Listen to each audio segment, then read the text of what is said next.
Here we go guys. So, hinugasan ko na nga yung shrimp at nagbalat na po ako ng corn.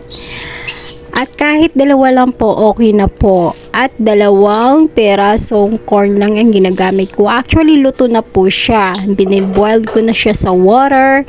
At naglagay na din ako ng butter. Siyempre, pinapainit pa natin ang ating kalan. So, which is, pagkatapos niyang lutuin yung butter, haluin ng maigi. So, wag kayong mapapagod sa kakahalo ng butter, guys. Kahit inaantok na kayo. Kasi nga, mapaig din yung butter, guys. Hanggang sa mahalo na po ito, ilalagay natin yung garlic, of course. Anyways guys, haluin na natin muna bago ihalo yung garlic natin. Nag-chop nga pala ako ng 5 pieces of garlic, which is buo ang garlic natin. Pagkatapos yung pag-chop ng garlic, ilalagay na yung garlic at syempre hinaan lang po yung apoy. Huwag nyo pong palakasin kasi nga masusunog yung garlic natin. Abay, mahal na talaga ng butter ngayon. Tsaka hayaan nyo namang mapaig ang ating garlic. So anyways guys, let's proceed. So ito na nga, hinahalo ko na nga yung butter at saka garlic. Syempre, ayun, nahulog patuloy yung ano ko. Syempre, it takes 20 minutes.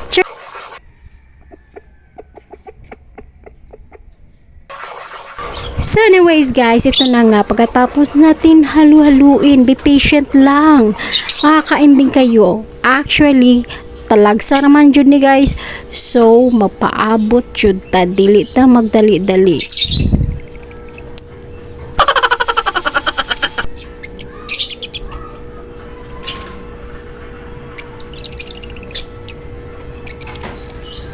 So, ayun na nga guys. Pagkatapos niya, mag-brown na siya guys. So, ilalagay natin yung, of course, lagyan natin ng kunting salt at pepper. Halu-haluin lang talaga guys. Huwag kayong magsasawang maghalo-halo ng ganitong klaseng food. Kasi mamahalin talaga ang butter at saka garlic natin. Siyempre, lalagyan na natin yung tomato paste. Kung walang option, may option na kayo. Yung turmeric at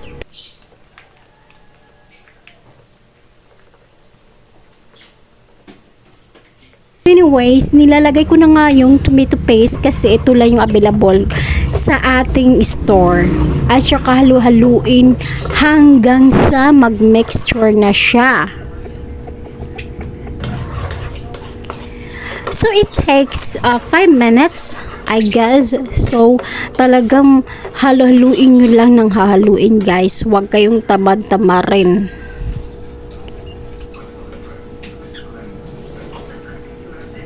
So, ito na nga guys, nilalagay ko na nga yung shrimp. Siyempre, excited na siyang maluto. Tsaka, pahinaan lang again yung apoy natin. Kasi nga, baka ma-overcook yung shrimp.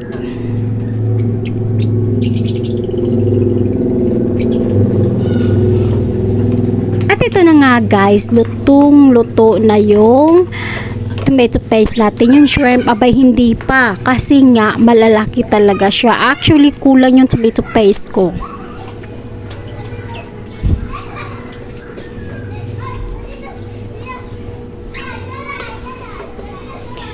Abay, ito na nga, mga mamshi, mga guys, mga etc. Kung ano-ano ba mga klaseng pangalan nyo. Ito na nga, niluluto ko na. Naluluto na nga yung shrimp natin. Abay, masarap talaga siya, besh. At ito na nga mga mare, kumukulo ng ating tomato paste at yung shrimp natin. Kunting tiis na lang, 5 minutes na lang. Habang inahalo ko siya, abay, naantok ako sa kaantay. Ayun na nga. Finally, nilalagay ko na yung corn. At after 2 minutes again,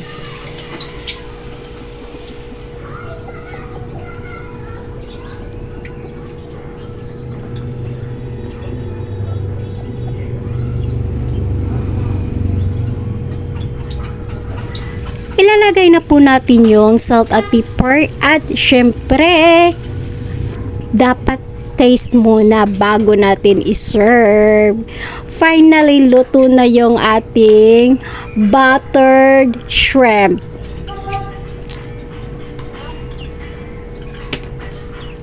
So, ito na nga mga mare, nilalagay ko na siya sa plato kasi kakain na ako. Abay, gutom na ako. Gusto ko nang kumain ng marami.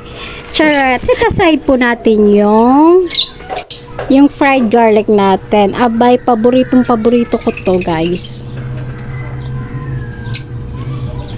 At ito na nga mga mare, nilalagay ko na yung garlic sa oil. Actually, olive oil yung ginagamit natin.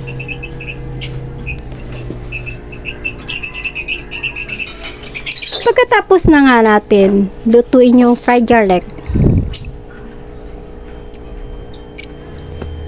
pag nag-brown na siya mga mare, ilalagay na natin sa shrimp natin, sa pinakamasarap na shrimp na niluto sa buong daigdig. Charot.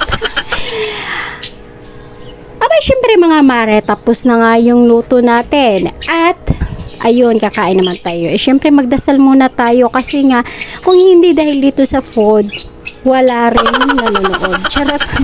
Syempre naman, more blessings to come. So, ayun, kakain na nga tayo. Abay, napakasarap. At of course, hindi natin malilimutan yung mga fresh fruits natin.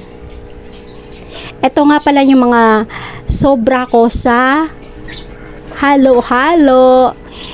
Abay, syempre, kakain din tayo ng mga fruits para naman hindi tayo mag-constipated. Healthy nga naman, di ba?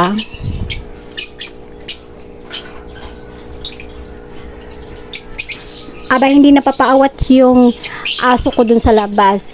I mean, hindi talaga sa akin yun. Sa silingan ko yun, kapitbahay ko yun, mga mare.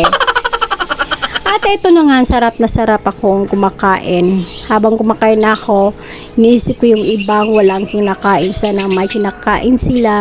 At yun na nga, huwag tayo magsasayang ng pagkain kasi maraming nagugutom. Thank you po. Yun lang po yung video natin. Thank you for watching. Again, don't forget like and subscribe my channel. See you soon. Bye.